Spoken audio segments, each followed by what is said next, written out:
Hello everyone, good morning. How are you all? Hoping you all be good. This is Vijesh. Welcome to my channel Vikas academy. So आज class में हम लोग पढ़ने वाले हैं chief minister. पिछली class हमारी थी काउंसिल ऑफ मिनिस्टर्स की थी और आज हम लोग स्टेट के अंदर पढ़ेंगे. स्टेट का हमने बताया था, हम लोगों ने पढ़ा था सेंट्रल और स्टेट. सेंटर का मैंने आपको पहली वीडियो में बताया था. सेंटर कहाँ से कहाँ तक कवर करता है. आर्टिकल 52 से लेकर 151 तक था सेंटर, जिसमें हमने अब तक पढ़ लिया है. जो टॉपिक वो था प्रेसिडेंट का, वाइस प्रेसिडेंट का और पीएम का. ठीक, प्लस उसके साथ साथ पीएम के साथ साथ हमने पढ़ा था काउंसिल ऑफ मिनिस्ट्री. तो आज हम लोग पढ़ेंगे स्टेट लेजिस्लेचर वाले में, यानी स्टेट के पोर्शन में आएंगे. यानी आर्टिकल 51, 52 से लेकर के 237 तक जो आर्टिकल कवर करता है उसको हम लोग पढ़ने की कोशिश करेंगे. जिसमें उसमें हमने एक पढ़ लिया था गवर्नर. सेकेंड टॉपिक आपकी है वो वाइस गवर्नर. कोई पोस्ट नहीं होती है स्टेट में.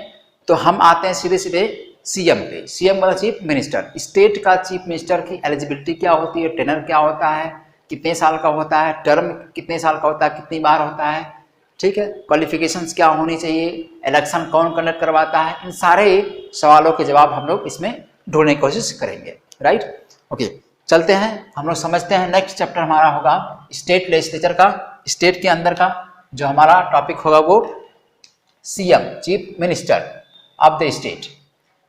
पहला टॉपिक इसमें है आर्टिकल. हम समझते हैं कि आर्टिकल 163, 163 और 164, ये दोनों आर्टिकल काफ़ी इंपॉर्टेंट हैं चीफ मिनिस्टर को पढ़ने के लिए.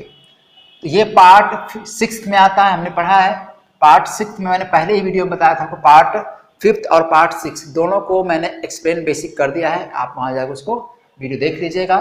इवन मैं आपको डिस्क्रिप्शन में भी लिंक कर दूंगा, आप वहाँ से देख लीजिएगा वीडियो को. ओके, तो पार्ट 6 जो आपका था 152 से लेकर के 237 तक है, ये पार्ट 6 है जो स्टेट के बारे में एक्सप्लेन करता है.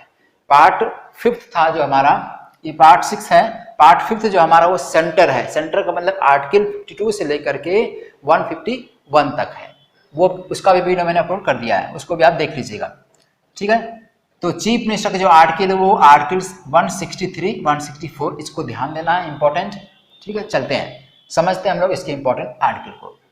164 आर्टिकल क्या कहता है, देयर शैल बी, इसका मतलब एक सीएम होगा जो अपॉइंटेड किसके थ्रू होगा, गवर्नर के थ्रू होगा. यानी एक सीएम होगा राज्य का जो जिसको अपॉइंट कौन करेगा, गवर्नर करेगा. Right, okay. दो वर्ड हमने पिछले क्लास में भी देखा था, एक डी ज़ीरो एक्सिक्यूटिव और एक de facto executive. D zero executive और डी फैक्टो एक्सिक्यूटिव का मतलब होता है जो पावर एक्सिक्यूटिव होती है. डी ज़ीरो का मतलब जो पावर नॉमिनल है, यानी जो पावर एक्सिक्यूटिव की पावर, वो डी ज़ीरो मतलब नॉमिनल पावर जो गवर्नर के अंदर एग्जिस्ट करेगी, वेस्ट करेगी. और डी फैक्टो पावर मतलब जो रियल पावर होगी वो सीएम के अंदर एग्जिस्ट करेगी. इसका मतलब सेम टॉपिक आपका हमने पीएम में पढ़ाया है आपको, यानी कि इस सेंटर वाले में पीएम के टॉपिक पे सेम चीजें वहां पे थी. वहां डी ज़ीरो जो एक्सिक्यूटिव था वो कौन था, प्रेसिडेंट था. सेंटर में, स्टेट में सेम हो आ गया. डी फैक्टो एक्सिक्यूटिव हेड कौन होगा, वो सीएम होगा. राइट, क्लियर है, समझ में आ गया. ओके, चलते हैं एलिजिबिलिटी देखते हैं. यानी सेम हम लोग जो सेंटर का पढ़ चुके हैं पीएम, वही हूबहू एक कॉपी पेस्ट आपके स्टेट में भी होता है. क्यों, क्योंकि हमने पढ़ा है कि ड्यूअल गवर्नमेंट इंडिया में क्या है, ड्यूअल गवर्नमेंट है. ड्यूअल गवर्नमेंट का मतलब ये होता है, यानी इसको आप डायरेक्टली कहते हैं, एक सेंटर में और फिर एक स्टेट में. हूबहू जो सेंटर में सिस्टम है वही सिस्टम आपके स्टेट में होगा. ठीक है, यानी डायरेक्टली इसको आप कहते हैं. ओके, चलते हैं एलिजिबिलिटी समझते हैं. एलिजिबिलिटी क्या होनी चाहिए एक सीएम के लिए. एलिजिबिलिटी सिटीजन ऑफ इंडिया, ये सबके लिए कॉमन है, आपने पढ़ा ही है, सबके लिए कॉमन है. 25 ईयर्स ऑफ हिज एज, उसे 25 ईयर कंप्लीट किया होना चाहिए, वो व्यक्ति एलिजिबल माना जाएगा. राइट, ये सब में लगभग, यानी कि एक लोकसभा की सीट की मेंबरशिप के लिए आपको 25 चाहिए और प्लस लेजिस्लेटिव असेंबली के लिए, यानी विधानसभा के चुनाव लड़ने के लिए प्लस लोकसभा का चुनाव लड़ने के लिए आपकी एलिजिबिलिटी 25 ईयर्स होनी चाहिए. Right, okay. देखिए, अब इसके साथ एक और इसका हाउस होता है लोकसभा के साथ इसके राज्यसभा. इसके लिए आपको 30 ईयर्स होना चाहिए, इसके लिए 25 ईयर्स, इसके लिए 25 ईयर्स. और इसके साथ एक हाउस और होता है, इसको आप बोलते हैं बाई कैमरल. यानी किसी स्टेट में बाई कैमरल अगर है तो इसका मतलब वहां पे दोनों हाउस होंगे. कौन, विधानसभा और विधान परिषद, लेजिस्लेटिव काउंसिल. तो लेजिस्लेटिव काउंसिल की जो एज होती है वो भी 30 ईयर्स होती है. राइट, क्लियर है, समझ में आ गया नहीं। सेंटर में भी 2 हाउस बाइकैमरल और स्टेट में भी बाइकैमरल। बाइकैमरल सभी स्टेट्स में नहीं होते हैं, कुछ कुछ जो होते हैं हाउस वो सिंगल होते हैं, इसका मतलब यूनिक कैमरल वहां पे होता है। तो कुल मिला के इसमें 8 स्टेट्स थे। अब एक आपका जम्मू कश्मीर है जो वहाँ पे यूटीज बन चुका है, तो उसको छोड़ा देंगे तो इसमें 7 स्टेट्स हैं जहाँ पर बाइकैमरल है, यानी जहाँ पे 2 हाउसेज हैं। ये क्लियर हो गया, समझ में आ गया, okay. Next, no office of profit सबके लिए कॉमन है। कोई भी चाहे लोग मतलब सेंटर की जॉब के लिए चाहे स्टेट की कोई जॉब में नहीं होना चाहिए, गवर्नमेंट जॉब में, ठीक है, सेम टॉपिक हो वही।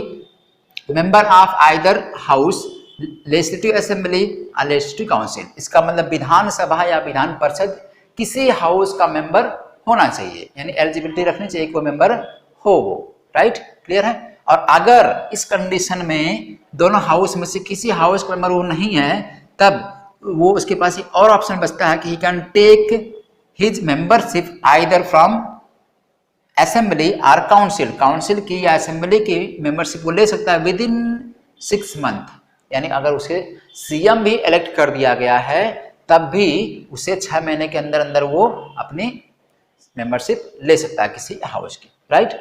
Next, he must be the leader of majority party. Majority party मैंने आपको बताया है, बहुत इंपॉर्टेंट वर्ड है कि मेजोरिटी पार्टी का मतलब 50+1, यही आपस सेम यहाँ पे भी रहेगा जो सेंटर में था। तो 50+1 यानी जिस पार्टी ने 50+1% वोट पा लिया है पूरा टोटल सीट का, वो मेजोरिटी पार्टी कहलाती है। उसका लीडर होता है कौन, जो सीएम बनता है, राइट, ओके। जैसे इसमें हमारे यहाँ यूपी में योगी जी, ठीक है, मेजोरिटी में है, तो योगी जी की मेजोरिटी है तो ये सीएम बना दिए गए हैं, राइट, क्लियर है। ये समझ में आ गया। एलिजिबिलिटी कोई क्वालिफिकेशन नहीं होती है, एजुकेशन कोई क्वालिफिकेशन नहीं है किसी नेता के लिए, मैंने आपको पहले बताया। इलेक्शन देखते हैं कैसे इलेक्शन कंडक्ट करवाया जाता है। Election is by people. By people का मतलब होगा लोगों के द्वारा इनका इलेक्शन किया जाएगा, हम लोग इनको वोट करेंगे। हमारी एज अगर 18 साल कंप्लीट हो चुकी है तो हम लोग इनको वोट दे सकते हैं, राइट, जिसको आप बोलते हैं एडल्ट फ्रेंचाइज, मैंने पहले बताया है। सेम वही चीज, यानी डायरेक्ट इलेक्शन इनका होगा बाय पीपुल, लोगों के द्वारा। और इलेक्शन कमीशन जो कंडक्ट करवाएगा उसका नाम है स्टेट इलेक्शन कमीशन। पीएम का चुनाव के लिए कौन था, सेंटर का स्टेट इलेक्शन कमीशन था, और यहाँ पे स्टेट इलेक्शन कमीशन होगा, राइट, क्लियर है, ओके, समझ में आ गया। इलेक्शन कौन करवाएगा, डायरेक्ट होगा, बाय पीपुल होगा और स्टेट इलेक्शन कमीशन करवाएगा। क्वेश्चन कई बार यहाँ से पूछा जा सकता है। नेक्स्ट, ओथ, कसम या शपथ जिसको आप बोलते हैं, ओथ कौन करवाएगा, ओथ इनकी गवर्नर ही करवाएगा। गवर्नर किसी से करवाता है, काउंसिल ऑफ मतलब सीएम की, चीफ मिनिस्टर की, प्लस इनके साथ साथ सारे काउंसिल ऑफ मिनिस्टर्स की भी करवाएगा, ठीक है, क्लियर है, समझ में आ गया। नेक्स्ट, अगला है हमारा टेनर। टेनर कितने साल का होना चाहिए। जनरली हम जानते हैं कि किसी भी सीएम का टेनर जो होता है 5 ईयर्स होता है, लेकिन एक चीज इंपॉर्टेंट है, on the pleasure of governor. Same चीज मैंने आपको बताया है, क्वालिटी पढ़े होंगे तो आपको याद होगा कि पीएम की पोस्ट के लिए भी 5 ईयर का टेनर था, लेकिन on the pleasure of president के प्लेजर पे वो काम करेंगे। प्रेसिडेंट चाहे तो उनको हटा सकता है, चाहे तो उनको रख सकता है, राइट। ठीक उसी तरह से स्टेट में एक गवर्नर चाहे तो सीएम को हटा सकता है, लेकिन एक कंडीशन है। कंडीशन क्या है कि जब तक वो पार्टी मेजोरिटी में है तब तक सीएम यानी गवर्नर सीएम को हटा नहीं सकते। Very important point, right. Governor can't यानी उनको हटा नहीं सकते जब तक वो पार्टी यानी वो व्यक्ति उस मेजोरिटी में है, राइट, तब तक हटाया नहीं जा सकता। क्लियर है। मेजोरिटी अगर लॉस्ट होती है तब हम उसको फिर दोबारा गवर्नर बुलाएंगे उनको फ्लोर टेस्ट के लिए, और फ्लोर टेस्ट करेंगे। अगर फिर से मेजोरिटी बन जाती है तो फिर वो सीएम बनाया सकता है या किसी और को रिकमेंड किया जाएगा सीएम की पोस्ट के लिए, राइट। समझ में आ गया पॉइंट। तो जनरली 5 ईयर्स का होता है, लेकिन ये याद रखना है कि इनका रिमूवल भी हो सकता है by governor. Okay, next, term fix नहीं है। मैंने आपको पहले बताया है कि इनके लिए सीएम के लिए कोई टर्म फिक्स नहीं, यानी एक बार 5 साल के लिए, दोबारा भी 5 साल के लिए, फिर दोबारा 5 साल के, ऐसे करते करते लाइफ तक यानी टिल डेथ तक वो बनाए जा सकते हैं सीएम, अगर लोग जनता चाहें तो, राइट। ओके, नेक्स्ट हमारा है सैलरी। सैलरी कहाँ से दी जाती है इनकी, हमने पढ़ा है पीएम की पोस्ट में कि सैलरी पीएम की सेंटर की पार्लियामेंट से दी जाती थी, डिसाइड होती थी। और यहाँ पे जो सैलरी होगी वो स्टेट की पार्लियामेंट से, स्टेट की पार्लियामेंट का मतलब स्टेट के भी पार्लियामेंट में 2 हाउस होते हैं, ठीक है, उस राज्य के सेम कंसर्न राज्य के असेंबली, लेजिस्लेटिव असेंबली और लेजिस्लेटिव काउंसिल, तो दोनों हाउस से डिसाइड होगी, उसके बाद उनको सैलरी दी जाएगी। अब आपको कमेंट बॉक्स में बताना है कि सीएम की सैलरी इस समय प्रेजेंट टाइम में कितनी है, right. Okay, come to the next point, power. सबसे इंपॉर्टेंट पॉइंट आते हैं हम लोग power. What are the powers of chief minister? किसी राज्य के चीफ मिनिस्टर के, मुख्यमंत्री की पावर क्या क्या होती है? सबसे पहली पावर काउंसिल से रिलेटेड, ठीक है, काउंसिल ऑफ मिनिस्टर से रिलेटेड। आर्टिकल 163 में ये बात कही गई है, जैसे हमने कल पढ़ा था जब पीएम पढ़ रहे थे, तो उसमें यह था कि एक आर्टिकल था, उसको आप आर्टिकल बताइएगा, पीएम को यानी काउंसिल ऑफ मिनिस्ट्री की aid and advise the president, यानी there shall be council of ministry to aid and advise the president. ये किस आर्टिकल में कहा गया है आपको कमेंट बॉक्स में बताना है, राइट। यहाँ पे कहा गया है 163 आर्टिकल में कि there shall be a council of ministry to aid and advise the governor, ठीक, सेम चीज कही गई है जो सेंटर में थी वहीं पे। वहां पे क्या था? प्रेसिडेंट था, और यहाँ पे हो गया स्टेट में गवर्नर। क्यों? हमने बताया गवर्नर टॉपिक को, गवर्नर जो होता है ये सेंटर का रिप्रेजेंटेटिव होता है, सेंटर का एक एजेंट होता है स्टेट में, ठीक है। तो यानी हूबहू पावर उसकी कैसी है? एज ए प्रेसिडेंट, प्रेसिडेंट की पावर की तरह से है। तो यानी ये काउंसिल ऑफ मिनिस्ट्री जो बनाई जाएगी ऐड एंड एडवाइज करने के लिए किसको? गवर्नर को। ये आर्टिकल किसमें कहा गया? 163 में, राइट। ओके, आप कुछ पावर देखते हैं। He is the executive head, यानी पूरी असेंबली का एग्जीक्यूटिव हेड होता है कौन? CM, chief minister executive head, कार्यकारी हेड होता है, प्रमुख होता है। Next, council of ministers appointed, यानी सारे काउंसिल ऑफ मिनिस्टर्स जो होते हैं अपॉइंटेड किसके द्वारा होते हैं? गवर्नर के द्वारा होते हैं, लेकिन on the recommendation, only on the recommendation of CM, CM के ही रिकमेंडेशन पे सारे काउंसिल ऑफ मिनिस्टर का अपॉइंटमेंट होता है बाई गवर्नर। सेम टॉपिक आपकी सेंटर में थी, कंपेरिजन करके पढ़ना आपको है। सेंटर में था कि there shall be a council of ministry to aid and advise the president. फिर प्रेसिडेंट क्या करेंगे? सबसे पहले पीएम को अपॉइंट करेंगे, उसके बाद उनके रिकमेंडेशन पे सारे काउंसिल ऑफ मिनिस्टर को अपॉइंट करते हैं। सेम चीज वही यहाँ पे भी है, गवर्नर अपॉइंट करेंगे काउंसिल ऑफ मिनिस्टर को on the recommendation of, on the request of CM. Clear है ये topic? Okay, next important point, CM allocates portfolio, portfolio मतलब मिनिस्ट्री, ठीक है, इन मिनिस्टर्स को मिनिस्ट्री पोर्टफोलियो एलोकेट करते हैं, देते हैं, ठीक है। एंड रिसफल्स, रिसफल्स का मतलब होता है फेरबदल करना, कौन से मिनिस्टर कौन सा पद देना है, कौन से मिनिस्टर कौन सा पद देना है, ये डिसाइड कौन करेगा? एक सीएम करेगा, राइट। क्लियर है? यानी कि मिनिस्ट्री में फेरबदल करना किसके हाथ में है? जैसे पीएम के हाथ में था, ठीक उसी तरह से यहाँ पे स्टेट के सीएम के हाथ में होगा। पोर्टफोलियो देना, किसको पोर्टफोलियो देंगे? मिनिस्ट्री देंगे नहीं देंगे, ये बात किसके ऊपर डिसाइड करेगी? सीएम के ऊपर, राइट। ओके, नेक्स्ट, आस्क्स, यानी CM asks ministers to resign, यानी वो कह सकते हैं किसको? मिनिस्टर्स को, भाई साहब आप रिजाइन कर दीजिए, आपका काम ढंग से नहीं चल रहा है, तो ये उनको रिजाइन के लिए भी कह सकते हैं, ठीक है। हालांकि रिजाइन किसके, इनके कहने पर दिया जाएगा, लेकिन रिजाइन करवाएगा कौन? गवर्नर कराएगा, राइट। लेकिन ये रिजाइन के लिए कह सकते हैं। Next, CM is a guides, CM guide करता है, कंट्रोल करता है एंड डायरेक्ट करता है, plus he has a good coordination between, यानी कि he has a good coordination with council of ministry. उसके पास क्या होना चाहिए? वो अच्छा गाइडर होना चाहिए, गाइड करे काउंसिल ऑफ मिनिस्ट्री को, कंट्रोल करे, डायरेक्ट करे, निर्देशन दे, और कोऑर्डिनेशन उसके बीच में होना चाहिए। किसके बीच में? काउंसिल ऑफ मिनिस्ट्री और सीएम के बीच में कोऑर्डिनेशन अच्छा होना चाहिए। ये इसके रोल्स हो गए, इसके पावर्स हो गए, किसके? काउंसिल ऑफ मिनिस्ट्री के और प्लस सीएम के, दोनों के बीच में कौन सी पावर होनी चाहिए ये आपको मैंने बता दिया। यहां तक समझ में आ गया? ओके, आगे चला जा, ठीक है, सबको समझ में आया? ओके, नेक्स्ट चला जाए, सीएम और गवर्नर के बीच में कौन कौन से काम होते हैं, कौन कौन से रोल दोनों के बीच में होते हैं, ये समझते हैं। हमने देखा था सेंटर वाले में कि PM is the chief channel between, या चैनल या कम्युनिकेशन या between council of minister and president. ठीक उसी तरह से स्टेट में भी सीएम क्या है? चैनल है between council of ministers plus governor. Governor और काउंसिल ऑफ मिनिस्टर के बीच में एक चैनल काम करता है, कौन? सीएम। जैसे आपका सेंटर में पीएम था।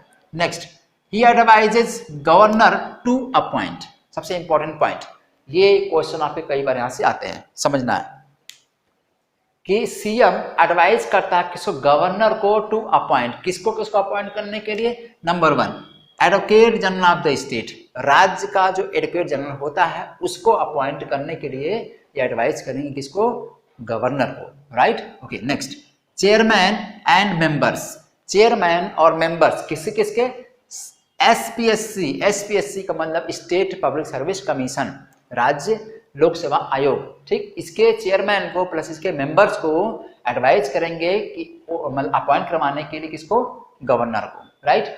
नेक्स्ट, इलेक्शन कमीशन, स्टेट के इलेक्शन कमीशन जो इनका यानी सीएम का इलेक्शन यहाँ कंडक्ट करवा रहा था, इलेक्शन कमीशन स्टेट का, वो उसके चेयरमैन को प्लस उसके मेंबर्स को ये क्या एडवाइज करेंगे ताकि उनका अपॉइंटमेंट गवर्नर कर सके, राइट। समझ में आ गया। Advocate general, specific chairman, specific member और प्लस स्टेट इलेक्शन कमीशन के चेयरमैन प्लस मेंबर, इन सबको एडवाइज करेगा अपॉइंटमेंट के लिए बाय गवर्नर, ठीक, समझ में आ गया ये वाला पॉइंट। ओके, तो ये था सीएम और गवर्नर के बीच रिलेशंस, राइट। नेक्स्ट चलते हैं, कुछ रोल्स और भी हैं सीएम के, कहाँ पे, लेजिस्लेचर में यानी विधायिका में, ठीक है, विधायिका में, विधान पालिका यानी विधायिका कह सकते हैं, दोनों हाउस आ गया, दोनों हाउस में इनका रोल क्या क्या है देखते हैं। पहला, ही एडवाइजेज गवर्नर टू समन, यानी कि बुलावा भेजना, लोग मतलब दोनों हाउस को बुलावा भेजना कौन एडवाइज करता है, सीएम करता है। सीएम एडवाइजेज किसको, गवर्नर करता है कि वो बुलावा भेजें दोनों हाउस को, असेंबली को या काउंसिल को। फिर प्रोरोग करना, स्थगन करना या पूरे दोनों हाउस को स्थगित कर देना, ठीक है। 1 महीने 1.5 महीने चलने के बाद, लगभग 1 महीने के चलता है सेशन चलने के बाद लास्ट में उस दोनों हाउस को डिजॉल्व कर दिया जाता है, राइट, प्रोरोग कर दिया जाता है, स्थगित कर जाता है। और डिजॉल्व करने का मतलब क्या होता है, डिजॉल्व और प्रोरोग में थोड़ा सा अंतर है, स्थगित करना और बर्खास्त करना। डिजॉल्व का मतलब ये होता है कि पूरी की पूरी काउंसिल ऑफ मिनिस्ट्री को भंग कर देना, उसको बोलते हैं डिजॉल्व, राइट, या पूरे लेजिस्लेटिव असेंबली को ही भंग कर देना, उसको बोलते हैं डिजॉल्व। ये भंग कैसे होती है, जब मेजोरिटी गिर जाती है, जब मेजोरिटी किसी पार्टी की मेजोरिटी पार्टी गिर जाती है तब वो बॉडी यानी वो हाउस डिजॉल्व हो जाता है, राइट। प्रोरोग क्या होता है, प्रोरोग का मतलब होता है स्थगन। स्थगन क्या होता है, जब 1 महीने बाद, 1 महीने सेशन चलता है और 1 महीने बाद फिर उस हाउस को मतलब हाउस खत्म कर दिया जाता है, बैठक खत्म हो जाती है, तब उसको बोलते हैं प्रोरोग। समन का मतलब जब बैठक होने वाली होती है तो उसको बोलते हैं समय, ठीक है। तीनों वर्ड समझ में आ गया। समन का मतलब बुलावा भेजना, प्रोरोग का मतलब स्थगन करना, डिजॉल्व का मतलब भंग करना, यानी हाउस को ही पूरा भंग कर दिया गया, मेजोरिटी लॉस्ट, राइट। नेक्स्ट, ये अनाउंसेज पॉलिसीज इन लेजिस्लेचर, यानी स्टेट के लेजिस्लेचर में ये क्या करते हैं, पॉलिसी को अनाउंस करते हैं, यानी दोनों हाउस किसी हाउस में उसके फ्लोर पे पॉलिसी को अनाउंस करेंगे कि इन्होंने ये पॉलिसी लाई है स्टेट के लिए, राइट, क्लियर है। ओके, समझ में आ गया। रोल इन लेजिस्लेचर क्या है, ये है। ओके, नेक्स्ट इंपॉर्टेंट रोल है हेड एंड चेयरमैन, यानी कि सीएम क्या होता है, हेड और चेयरमैन होता है किस किस हाउस का या किस किस कमिटी का या किस किस ऑर्गेनाइजेशन का, ये आपको समझना है। सबसे इंपॉर्टेंट चीज, state planning board, state planning board जैसे नीति आयोग था आपका सेंटर में, ठीक उसी तरह से स्टेट भी अपना एक प्लानिंग बोर्ड रखता है, प्लानिंग कमीशन रखता है, उसके चेयरमैन होंगे या उसके हेड होंगे, जैसे पीएम साहब नीति आयोग के चेयरमैन, राइट। ओके, समझ में आ गया। अभी हाल ही में आपने देखा होगा योगी जी ने भी इसका नाम चेंज किया है, अब आपको बताना है इसका नाम चेंज करके उन्होंने क्या रखा है, करंट अफेयर्स में है, कमेंट में आप बताइएगा कि स्टेट प्लानिंग बोर्ड जो होता है, स्टेट प्लानिंग कमीशन कह सकते हैं आप उसको इन्होंने चेंज करके योगी जी ने क्या नाम दिया है, सेम सेंटर की जैसे नीति आयोग उसी तरह से, ठीक है, आप सर्च करिएगा। फिर ही एक्ट्स यानी CM acts as vice chairman of zonal council, zonal council का ये आपको मैं पढ़ाऊंगा आगे, जोनल काउंसिल क्या होती हैं, ठीक, अलग अलग जोन्स में होती हैं, बस इतना समझिए, मैं बताऊंगा उसको। जोनल काउंसिल का वाइस चेयरमैन होते हैं कौन, आपके सीएम, राइट। सबसे important point next, member of inter state council, inter state council कौन सी, वही सेंटर वाली कौन सी, जो पीएम साहब इसके चेयरमैन हैं उसके भी ये मेंबर होंगे, यानी हर सभी इंटर स्टेट काउंसिल के हर राज्यों के सीएम उसके मेंबर होते हैं। और चीफ कौन होता है, यानी चेयरमैन कौन होता है, पीएम होता है, ठीक। प्लस नेशनल डेवलपमेंट काउंसिल, ये दो हाउस हैं, दोनों काउंसिल्स हैं, ठीक है। दोनों काउंसिल के चीफ कौन होते हैं, पीएम होते हैं, लेकिन मेंबर कहाँ के होते हैं, सभी राज्यों के स्टेट के सीएम होते हैं, राइट। समझ में आ गया, ओके क्लियर है। ये बहुत इंपॉर्टेंट पॉइंट, यहां से क्वेश्चन पक्का आता है प्री के लिए। चीफ स्पोक्स पर्सन सेम चीज है जो सेंटर में पढ़ा था पीएम के लिए, पीएम देश के लिए चीफ स्पोक्स पर्सन है, ठीक है, और ये राज्य के लिए सीएम जो होते हैं राज्य के लिए चीफ स्पोक्स पर्सन होते हैं, क्लियर है, ओके। क्राइसिस मैनेजर सेम वही, जैसे इमरजेंसी के ड्यूरेशन में इमरजेंसी टाइम पे पीएम साहब क्राइसिस मैनेजर थे, ठीक उसी तरह से किसी तरह की इमरजेंसी होती है स्टेट में, चाहे स्टेट या प्रेसिडेंट रूल हो गया स्टेट में वो, या किसी तरह कोई इमरजेंसी हो, उस समय पे क्राइसिस मैनेजर कौन होगा, सीएम होगा, right, okay. Next and last जो सेंटर में था वही चीज यहाँ पे भी है, पॉलिटिकल हेड होते हैं, सभी सर्विसेज की पॉलिटिकल हेड इनको माना जाता है, क्लियर हो गया, समझ में आ गया। सब टॉपिक थोड़ा सा रिवाइज कर लेते हैं एक ही मिनट में।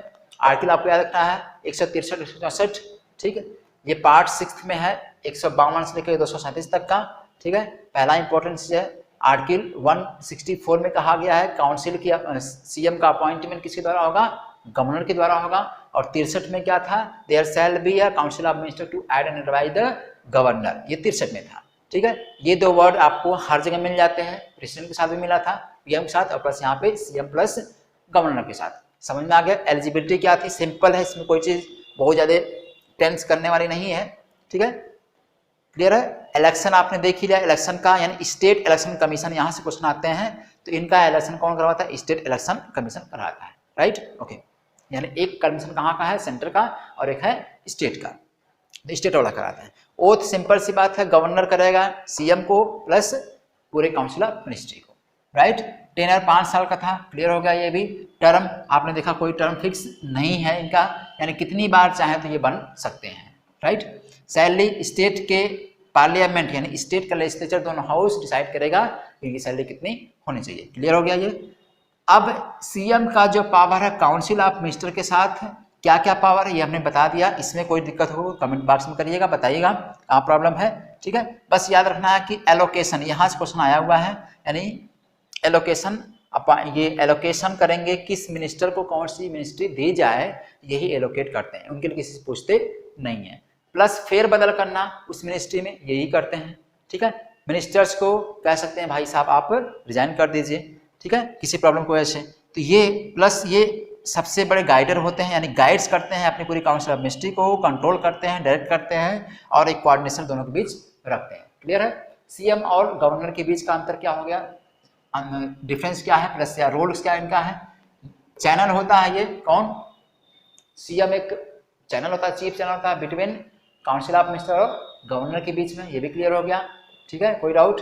एडवाइस करते हैं गवर्नर को टू अपॉइंट करने के लिए गवर्नर को एडवाइस करें, किसको, इसको एडवोकेट जनरल ऑफ स्टेट को, चेयरमैन और मेंबर किसके, एसपीएससी के, प्लस स्टेट इलेक्शन कमीशन के मेंबर और चेयरमैन दोनों को एडवाइस करेंगे कि इनको अपॉइंट किया जाए, राइट, क्लियर है, ओके।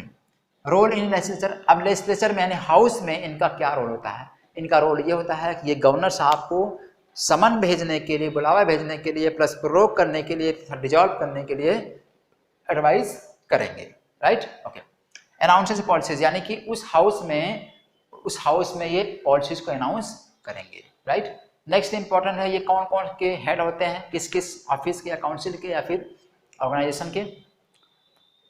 बोर्ड हेड होते हैं, चेयरमैन होते हैं किसी स्टेट प्लानिंग बोर्ड के, इसको मैंने बताया आपको, सेम सेंटर की तरह से, प्लानिंग कमीशन की तरह से है। एक्ट करते हैं वाइस चांसलर की तरह से, जनरल काउंसिल के, ठीक है, ये आगे हम लोग पढ़ेंगे आगे फिर से। फिर member of inter state council plus national development council के मेंबर होते हैं, जो सेंटर की काउंसिल होती है दोनों, ठीक, उसके मेंबर होते हैं। चीफ कौन होता है, पीएम होता है, ठीक। चीफ स्पोक्स पर्सन होते हैं स्टेट के, ये भी सही है। क्राइसिस मैनेजर होते हैं इमरजेंसी टाइम पे, वो भी सही है। पॉलिटिकल हेड सर्विस के होते हैं, ये भी सही है, क्लियर, समझ में आ गया, ओके। सो आज क्लास यहीं तक खत्म करते हैं, हम लोग कल अब पढ़ेंगे council of ministry, council of ministry किसकी, स्टेट की, स्टेट की हम लोग काउंसिल ऑफ मिनिस्ट्री पढ़ेंगे, यानी काउंसिल ऑफ मिनिस्ट्री पढ़ा जाएगा स्टेट का मंत्रिमंडल, छोटा सा टॉपिक को भी कवर कर लिया जाएगा, इसके बाद खत्म हो जाएगा, ओके। तो thank you so much, god bless you all, see you soon.